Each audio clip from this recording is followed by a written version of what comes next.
Good morning. What's up? How are you? Good morning. Good morning. All right. So let's see. If we were in one of the neighborhoods, I would say, "Hey, what's up? How you doing, man? You doing all right? You guys all right?" Great. It's good morning, and I want to thank you. I'm Marvin, and I'm first responsible for this mess, which means I would be the one to get in trouble, and my board would point their fingers at me, and that would be it. So I'm just first responsible with everybody else. I want to welcome you this morning to Catalyst. And Catalyst is a group of influencers, of men and women who are leaders of leaders, who we come together intentionally every month for trust building and relationship building. So I was telling somebody just a few minutes ago, what happens at Catalyst, the most important thing to us is not what happens up here, because this is about information and conveying to you what's happening, but what mostly happens is around the tables and during the breaks.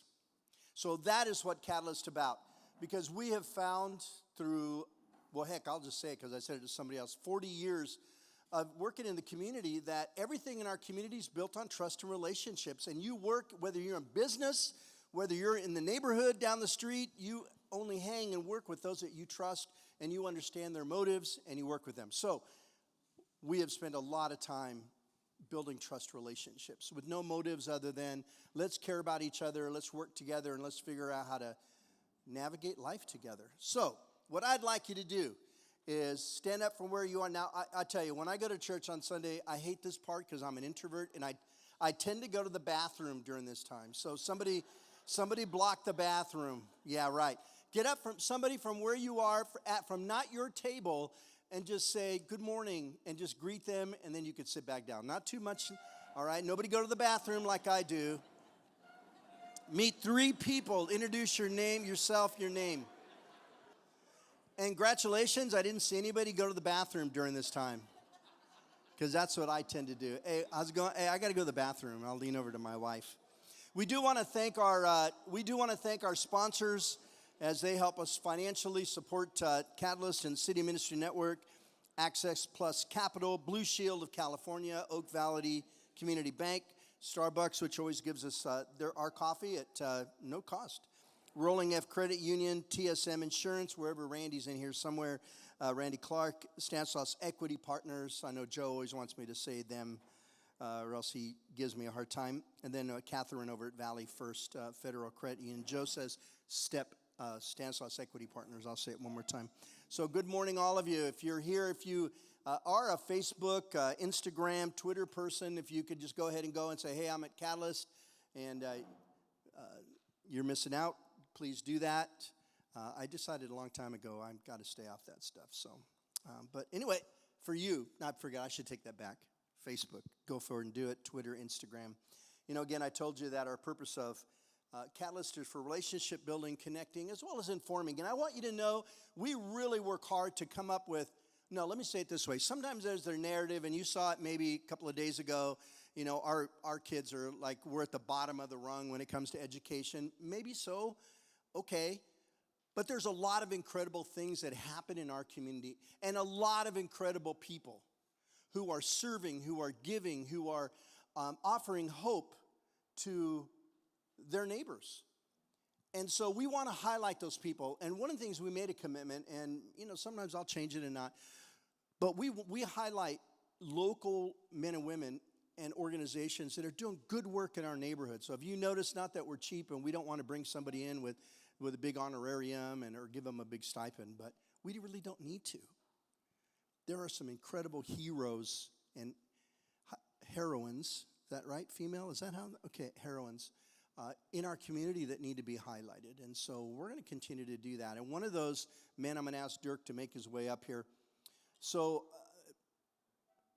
there are a couple of men in my life, and I know there's some women as well, but these 2 men I think of, they're way older than me. But the question I know that I wonder at times is, how do I stay relevant? How do I stay up? I mean, there are men, I'll just say, in my generation and my age that, you know, oh my God, they barely get off their couch, and they're just kind of waiting to die. And I hold a story that when a man, and I can only answer for men, I would never answer for a woman. You're welcome, yeah.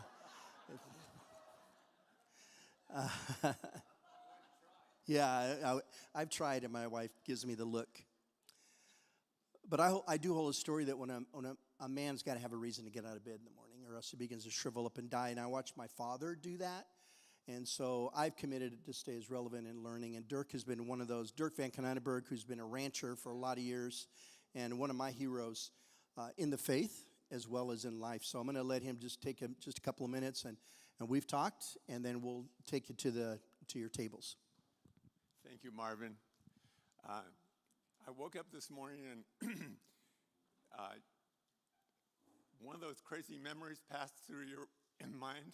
I met Marvin when he was in high school, and I remember him doing a skit with his Moto Guzzi.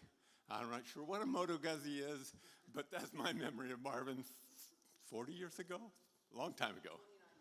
29 years ago. Well, I was raised in the Reformed Church in Ripon. My dad read a chapter of the Bible to us at the dinner table every day until I went off to college. And that was a fabulous foundation of my life. I met my wife in high school. We got married when we were 20. That's too young, by the way. But we made it. And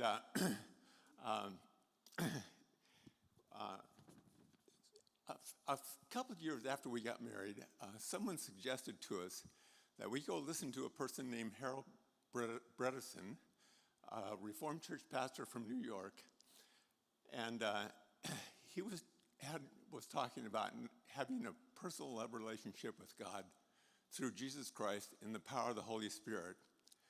Turned out it was a charismatic renewal meeting, and we were freaked. Fortunately, we had a friend who was a pastor sitting on the stage, and we didn't run away. Over the next year, we studied the scriptures and talked to people and prayed together to see what God was really saying to us. And Jackie, of course, figured that out sooner than me, but finally I said, God, here I am. All that I was, all that I am, all I ever hope to do, I'll give to you. What are we going to do? And a year or two later, I got a call from a mother who said her son, who had been in my Sunday school class a couple years before, was into drugs, and he wanted to talk to me. I didn't know anything about drugs. I didn't know what weed was. I didn't know what LSD was. But we went and talked, and pretty soon he took me to a commune of his friends, and somehow they accepted me. I had a crew cut. They all had long hair, and it was a strange relationship. But we got together, and I began to learn about that.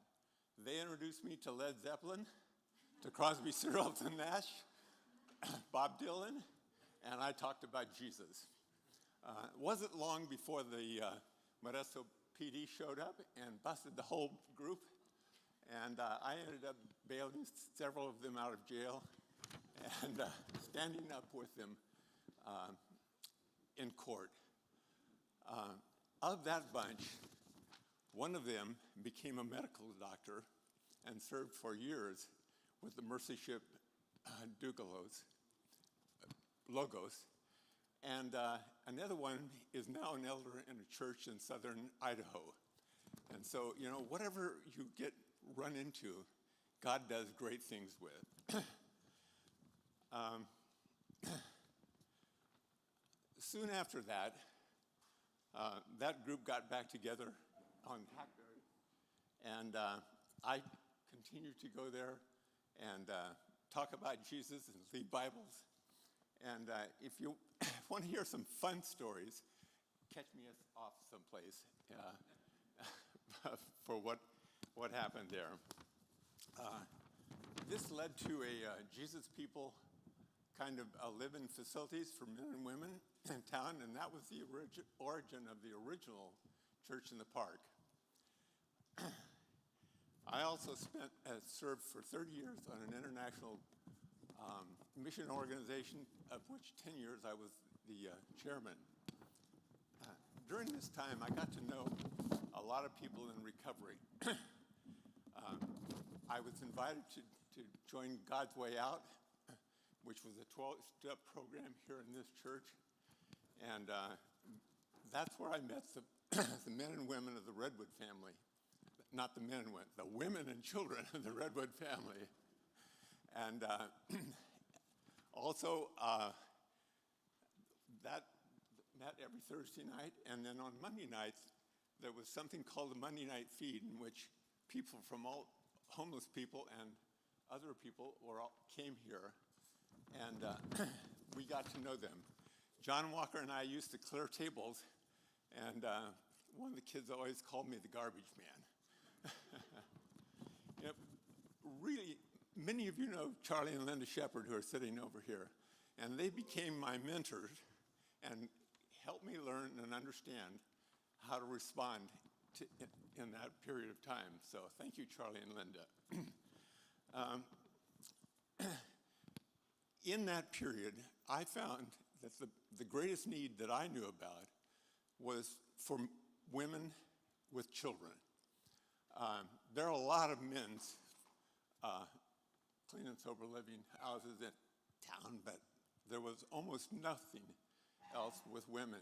And so the Redwood Family Center was going to be closed for a lack of funding. So 10 of us got together and decided somehow we needed to save that.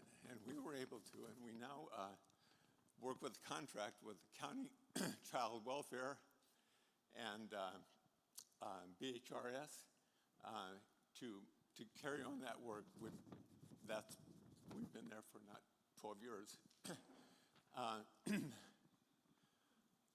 Really fun thing I don't know if this happens all over, but we're able to do this in the name of Jesus in all the work that we're in. So how did I get involved? And that's what Marvin asked. Pastor Bill Yeager said to me, a long time ago, if you want to know what God has for you to do, look what's in front of you and do it.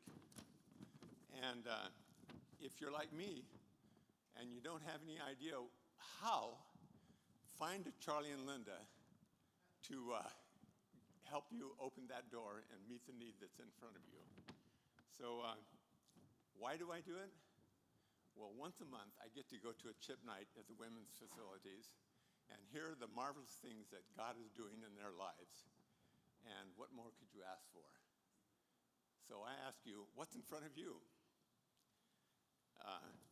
And if you don't know how to meet it, find a Charlie and Linda to guide you in that process. Thank you.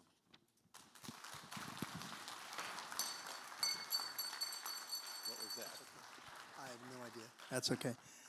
Thanks, Dirk. And Charlie and Linda, did you guys raise your hand over there? So if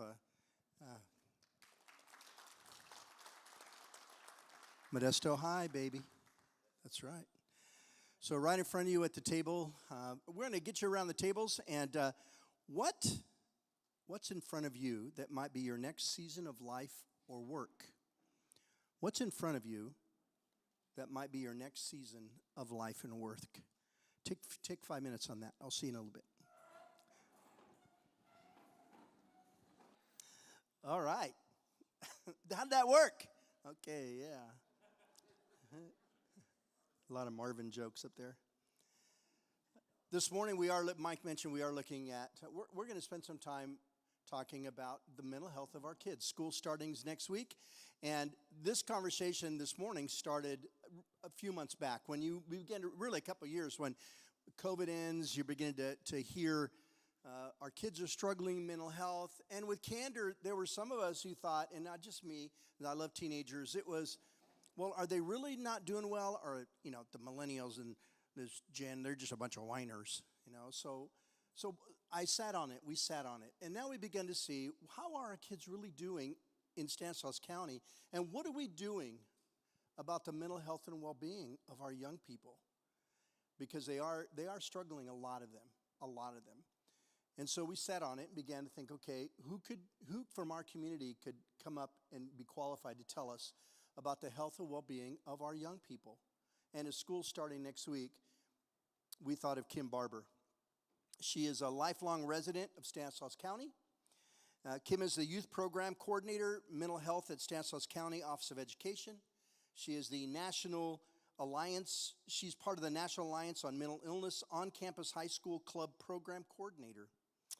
And they have 17 clubs, and they coordinate advocacy education, organize, and host student-led activities and events to increase mental health education and reduce stigma on campus. So with that in mind, let's get smarter, and let's please welcome Kym Barber to the Catalyst stage.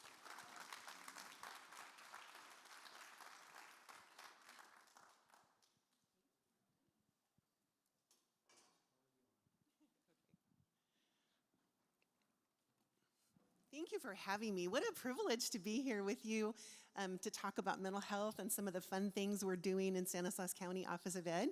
I've had the privilege of working in public education for over 25 years, the last 15 at the County Office of Ed. I've worked in foster and homeless programs. I worked in student support. If you were at the event on the 14th at the town hall, NAMI Town Hall, I got to coordinate that with NAMI Stanislaus. That was really fun. But I work on the board with NAMI Stanislaus. And currently I work as a coordinator for the NAMI on-campus high school clubs. And this morning I just want to have a conversation with you about the mental health in our community. So I was driving to work a few months ago, and I heard, it was shocking, that the Surgeon General, Dr. Vivek Murthy, I need to change the slide, I forgot about that part. Dr. Vivek Murthy released a report calling the public health crisis in America an epidemic. And he said disconnection fundamentally affects our mental, physical, societal health.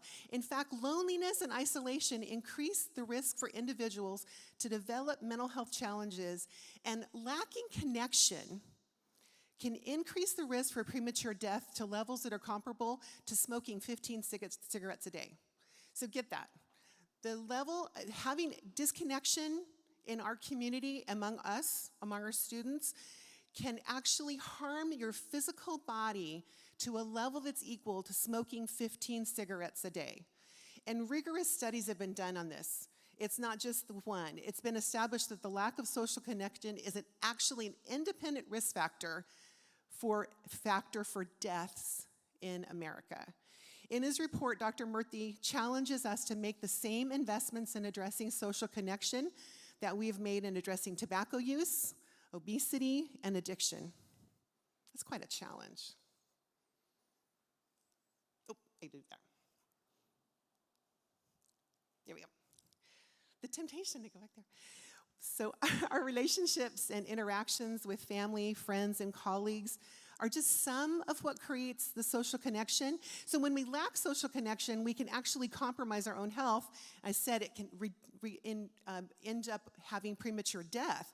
But there's lots of ways we connect socially, and we're gonna look just at the community as a whole, because you're representing not just youth, you're representing your agencies and your community. You're part of our community here. So we can look at the structure. The number of relationships are the structure, the number of relationships we have, the variety of the relationships, and the frequency that we interact with them. So that during COVID, we know that was reduced significantly. And then the function, the degree to which others can be relied upon for various needs. I know I had cancer last year, and I had an overwhelming response of people. My house was full of flowers from October till December. Nonstop.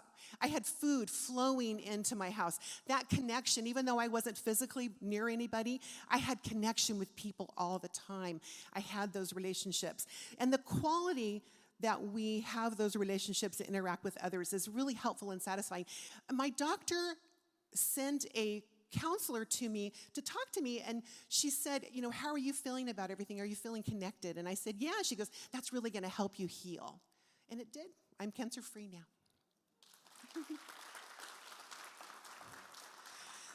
1 year. While social connection is often considered an individual challenge, we have choices to make. But as a group, we can also look at the culture, our community. We can look at the dynamics that drive individuals to connect. I know for myself, I think about as a child, I was able to go to Roller King and skate all the time. Well, it's not there anymore. So where are those places that people connect? Places they belong. When I walked into Roller King, I was able to sneak to the front of the line because I was known there. I was a regular. And they know my name, right?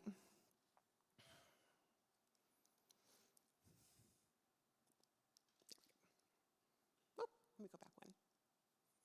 So sorry.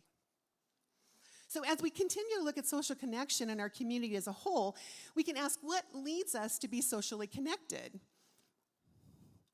There are individual connections, relationships, community, and society. But we also think as an individual choice. My husband may choose to stay home once he's retired. He's spending a lot of time at home. He's not connecting. He's enjoying that quiet time at his home. Eventually, he'll probably get out. But where are the connections that he can find in the community? Where are those things? There's more. We can also, our connections are shaped by the infrastructure that we have in our community, where we play. When I grew up, I played at Graceda Park every day. There was things to do there were games to play, and we connected there. Where are the students and children, where are the people going now to connect? In our libraries and parks, we go there to connect. In the community-based organizations, are there opportunities for us to volunteer? When I retire, where am I going to go to volunteer and work? I don't want to stop working. Are there opportunities for those things in our community as well? In order to promote healthy opportunities for social connection, change is needed from individual to society, the whole spectrum. We need to look across that scope to find clues and barriers that might stand in the way of connection, and then identify the types of interventions which can successfully increase the social connection.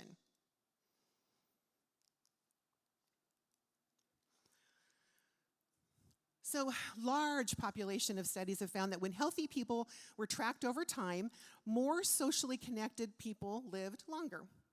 It was a fact. While there are those that experience isolation, loneliness, and poor quality relationships, those people actually die at a younger age. Regardless of their health, just the factor, as I mentioned earlier, just the factor that they were not connected caused them to die at a younger age. Lacking social connection is as dangerous as smoking up to 15 cigarettes a day and more dangerous than drinking 6 alcoholic drinks a day. The lack of social connection is an independent risk factor for death. It has its own category.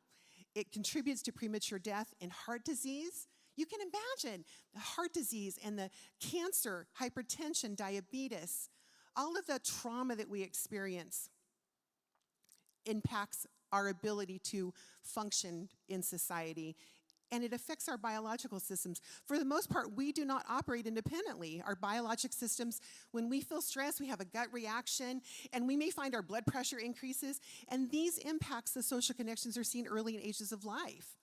It happens to youth too. They feel the same, but they don't understand what they're feeling, and they can't verbalize it.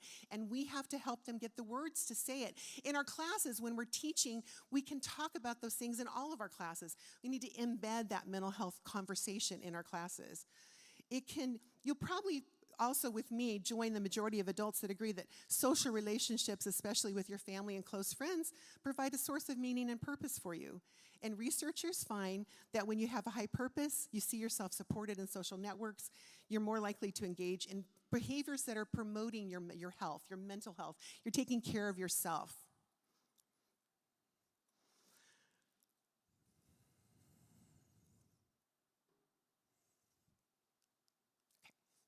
So we've been looking at social connection as a community and how it plays a role for us, and individually with our families and loved ones, in our community and society as a whole, how we bond with others because of community, when people know our name. We're just beginning to recognize the importance of social connections, and we see how it affects us. But about 50% of the adults in America right now are reported being lonely, and that was before COVID. 50% feel lonely. So these 6 pillars of community, mental health, and social connection are a place to start. It's kind of like how to build a community 101, how we've laid out the city. All of these areas are ways that we can look and how we can connect socially while we build and redevelop all the areas in our community. There are diligent impacts of improving public understanding. As we as a community work together, we can cultivate a culture of connection. So among youth and teens, we have an important work to do to build the structures that promote social connection. And we're going to look now at some of the student health statistics in the county and just the important role that you play as an adult ally with the youth in our community. So these slides demonstrate 21-22 data collected from the Mental Health Supports module of the California Healthy Kids Survey. It's a survey that students take every 2 years as part of our tobacco program. This slide refers to the mental health stigma specifically, and it demonstrates in the orange, we're California, and the blue is Stanislaus County, the statistics of students who agree that their school encourages students to take care of their mental health. That's a good thing. 72% say, yeah, my school wants me to take care of my mental health.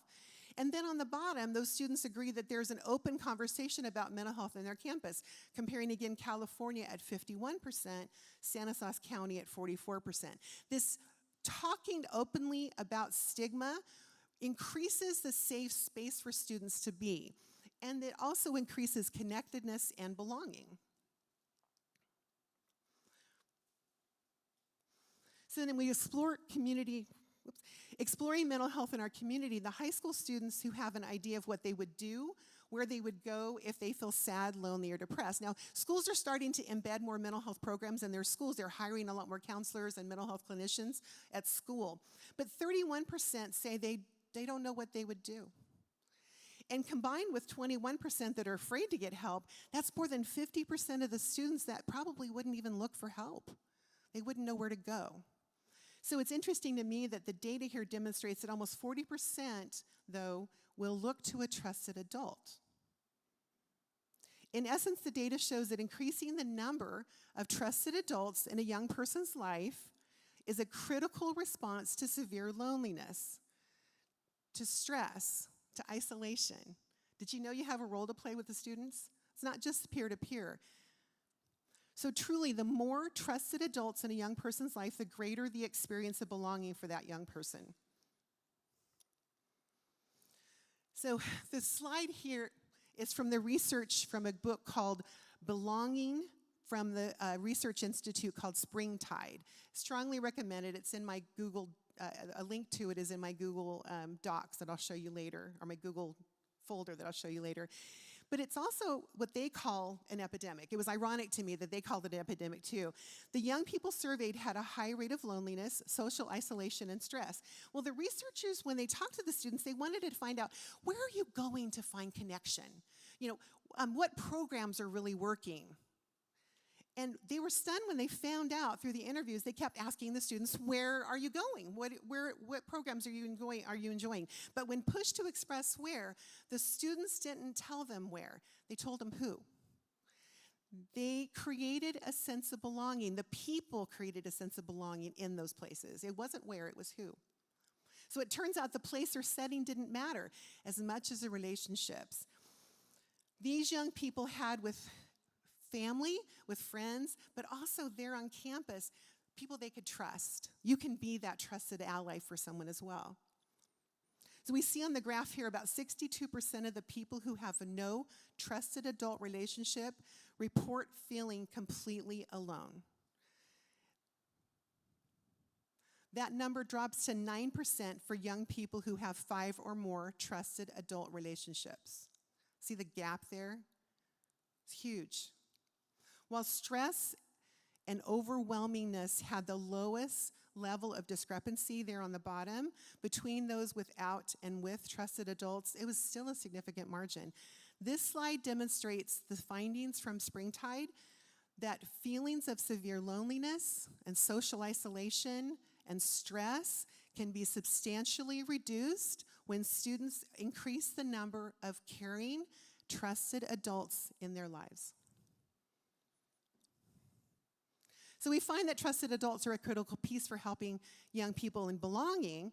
And so Springtide created this diagram, and they found out these three important factors or connections. First is to be noticed. By another person is a critical first step in being belonging.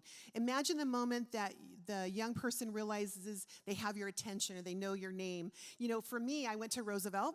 Richard Lang was he was the former mayor of Modesto, but he was my vice principal. And I remember walking through campus one day, and he said, "Hi, Kym." And I thought, how does that man know my name? But that was more than 40 years ago, and that still touches me that he remembered my name. I'd come from Insulan, which is almost a private school, but I got swallowed up at Roosevelt, and I felt really disconnected when I got there. But Mr. Lang knew my name, and it was a big deal, and I still have a really warm memory of that. When you learn a young person's name and use their expressed pronouns, you use their name in conversation, students feel connection. They feel respected.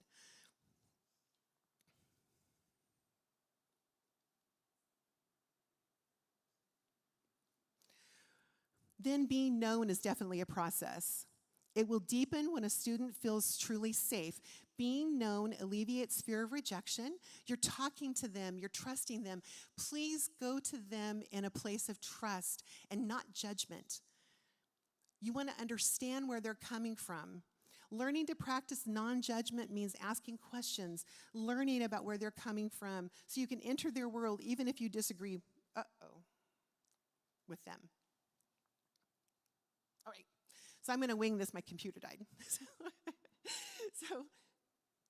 So the clubs are we find that clubs on campus are really key to developing relationships on campus. So a few years ago, we wrote a grant with behavioral health to develop NAMI on campus high school clubs in a way that modeled our tobacco program we call FAST. FAST is primarily they build on these three protective factors: ensuring caring relationships between students, creating high expectations for members and advisors, and providing opportunities for meaningful involvement. Those are the pillars of the clubs. So our clubs, in the grant we wrote, we expect the students to hold up to that high expectation. We expect the students to work to increase their knowledge about mental health so that they can be peer advocates. We want to find out that we want students to know that there's, as a protective factor, that there's a caring relationship for you on campus. And we want to help students change their knowledge or a stigma about mental health in their own community, in their own family, and among their friends. We want them not to be afraid. We want them to know where to go. NAMI clubs are not a support group. It's not a place to get diagnosed, and it's not about identifying or labeling anyone with a diagnosis. The clubs on campus are really about learning about mental health and well-being, about being wellness advocates on campus. And we want to create a group of students who are really passionate about mental health and supporting and creating a place that's safe for everybody on campus.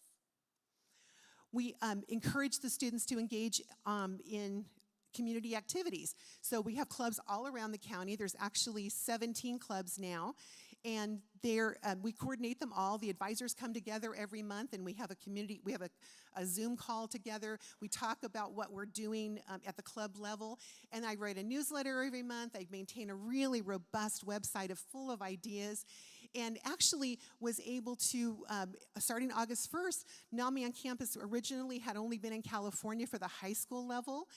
They went national on August 1st, and I got to share what Stanislaus County is doing with the whole nation. That was pretty exciting. Thank you. And because NAMI is nationally known, they really feel like they're connected to something important.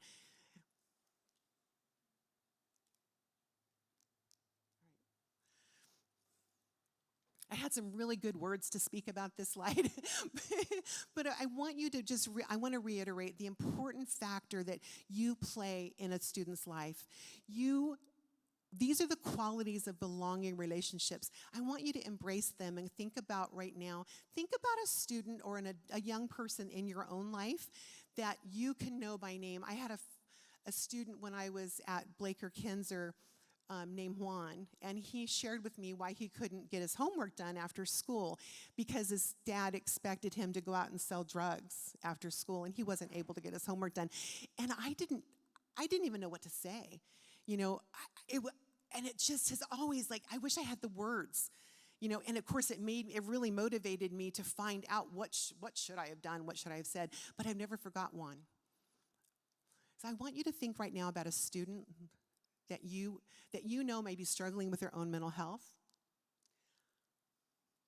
And whether alone or in partnerships, you can write that name down. I want you to think about it in your quiet time, in your prayer time. I want you to mentally intentionally challenge yourself to impact that student. Just one student. And in the silence in this room right now, I want you to just think about that student and lift them up. And I just want to thank you for being that important person in that student's life.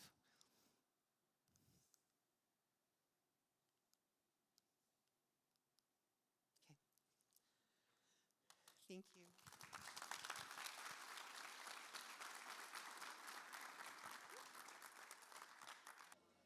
In these seasons of loneliness and stress, as a leader, I'm a cave dweller. So the more stress I'm under, or the more I feel like I'm under attack or being criticized, whatever they would be, I'm a cave dweller. So I will go deep in my cave, and I just want to be left alone. I really don't want to be left alone because I'll act like, I'm going to my cave. I really want my wife to come and get me, go in there and get me, and then I don't want her to, and then, but I can be a cave dweller.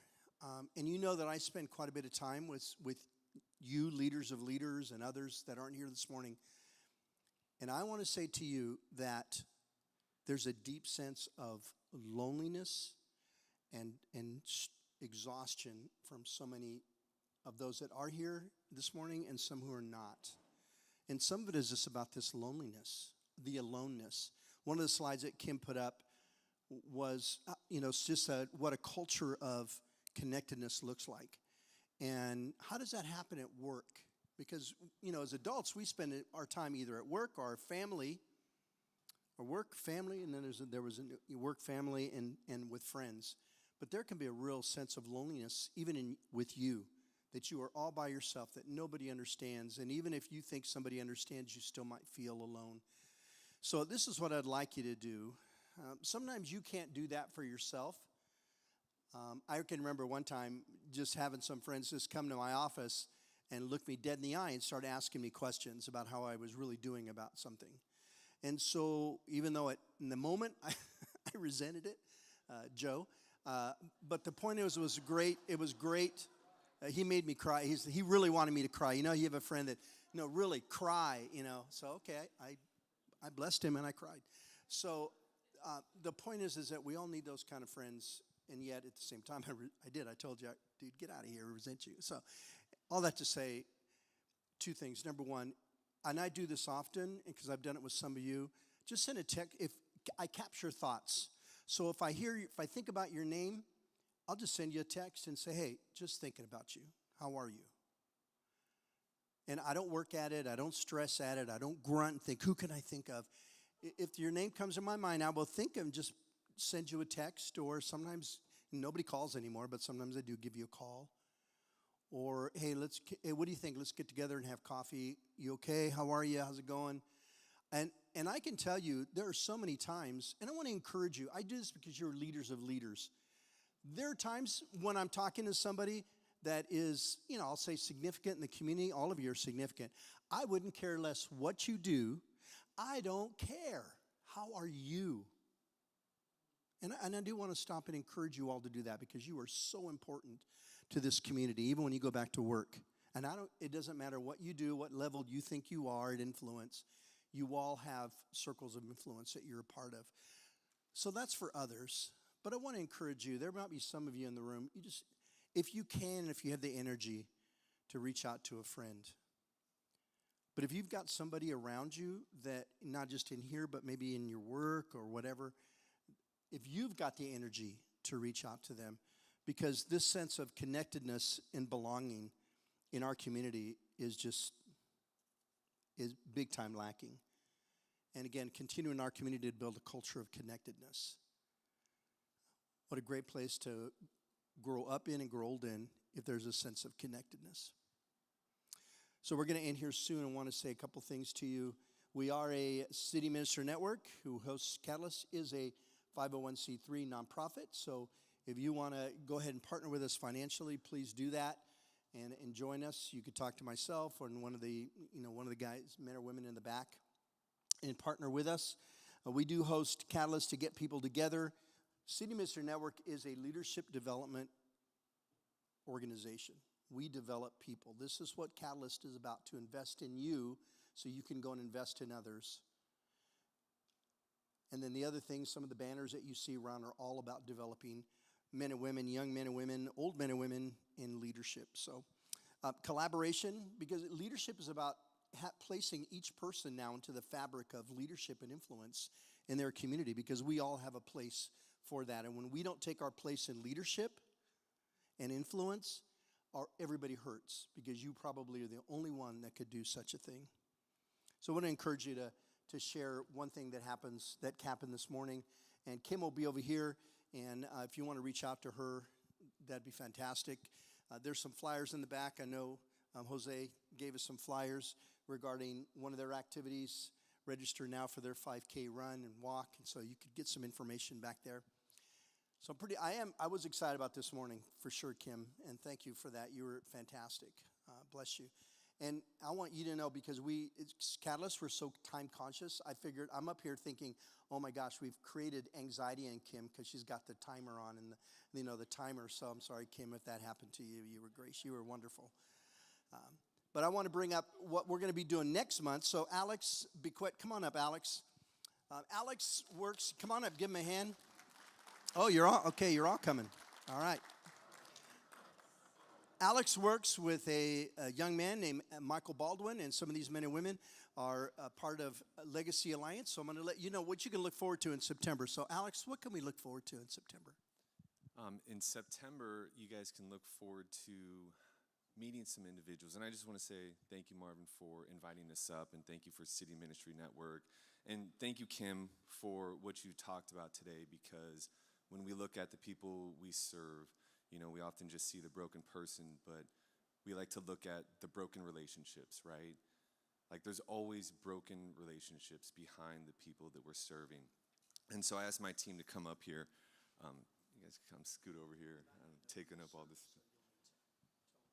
All right, and so I brought my team up here so you guys know that we don't do this alone.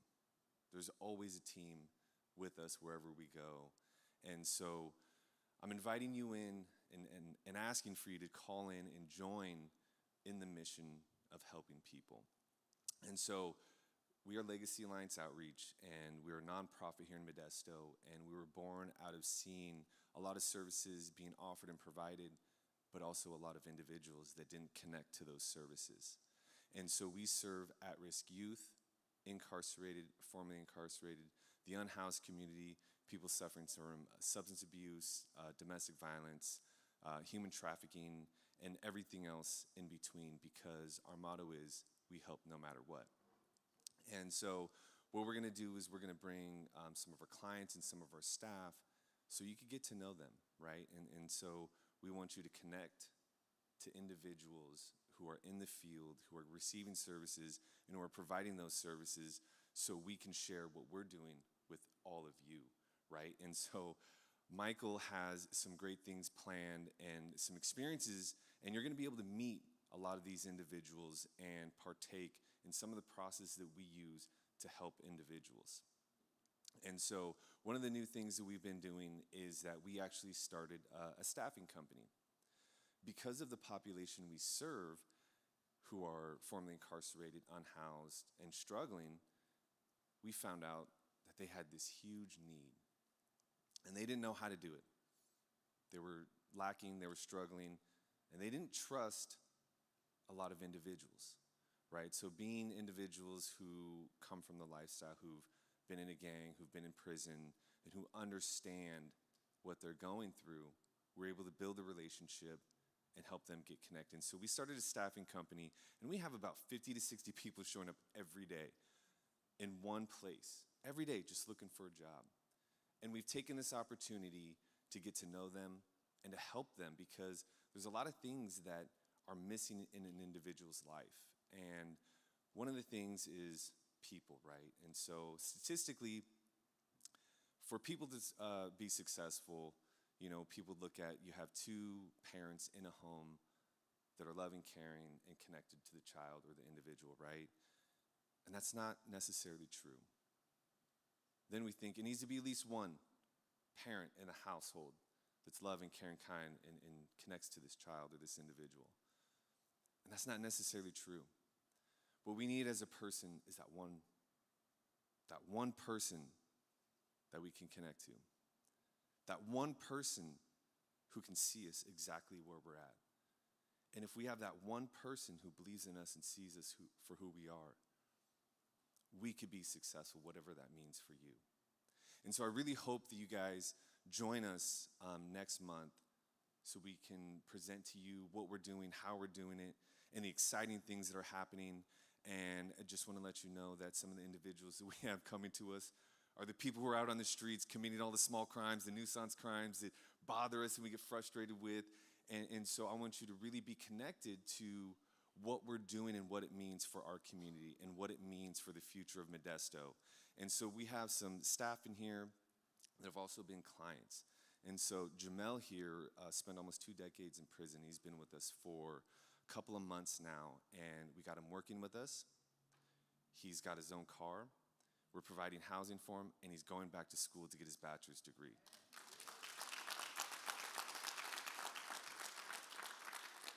And so we're going to have a lot more individuals just like him that you're going to be able to talk to, ask questions, and get to know. So hopefully we're not doing this alone, that we have a team, and we become one team here in Modesto that keeps moving this forward. Thank you. Thanks, Alex. I want to introduce, let's see, John. What's up? I see John every day in the building. Hi, Courtney. Courtney, did I say that right? John, Courtney, Cesar. Good to meet you. Jamal, good to meet you guys. We'll see you next month, Lord willing. All right, thank you. Thanks, Alex. Good job, thank you. Our intent is going to be to have some of Legacy Alliance's men and women at the tables, and then you get a chance to ask them questions and have interact with them. So it's going to be a great morning. We're all in the same building together, so every morning, if you want to try to find a parking spot at our building, you better get there before 8 because you're not going to get a parking spot, and you got to park down the street. So it's been fantastic. So let me thank God for us. And Kym will be over here. Bless her and thank her and ask her a question. And then, of course, Alex with the men and women here and get to know each other. Lord, thank you for this morning. What a great morning. Thank you for the work of so many local heroes. Dirk, Kym, Alex, Michael, the men and women that are here this morning. And Lord, when it comes to connectedness and belonging, pray that this would be continue to grow to be a place of a culture of connectedness, of mutual support and encouragement. So this will continue to be a great place to grow up and to grow old, and no matter what the reports say. In my Lord's name I pray. Amen. Good morning.